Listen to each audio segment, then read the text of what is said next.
Hi, Gary here. Back when I was young, I was in my early 20s, I had a Ford pickup truck. And I really liked the pickup truck until I didn't like it. Here's why. Well, it seemed like every other weekend somebody was borrowing my truck to move. And eventually, because they started to wreck my truck, I started to go and help them move. Well, after a while, I got sick of it. So instead of firing my friends, I got rid of my truck. And that way I wasn't constantly lending my truck to move everybody around. I know that sounds kind of extreme, but it was not a fun experience. Likewise with lending money, I still remember somebody who stole, in effect, $500 from me. I will never forget it.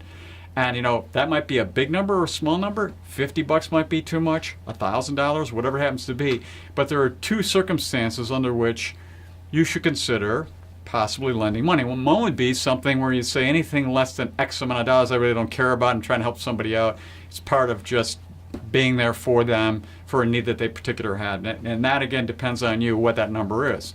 The second one is actually a larger sum of money where you're actually charging interest to receive the money back. And in particular, we find this to be true in intra-family loans. And what we find is that when we have families of means, they're trying to help their children or grandchildren, in particular buying homes or other things that have actual value to them, that they can be the bank.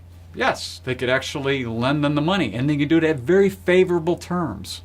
Interest only for over 30 years. And you say, well, how can you do that? Well, because the IRS has tables, and it basically says, hey, as long as you do this interest rate, you can do any way you want to do it, because we're a non-for-profit helping out the family in this particular case. So there's two ways that we would say or be okay to lend money. One being where this amount of money doesn't matter, and the other one is intra-family loans or other kinds of loans that have actual value attached to them, because then it's a valuable relationship taking place.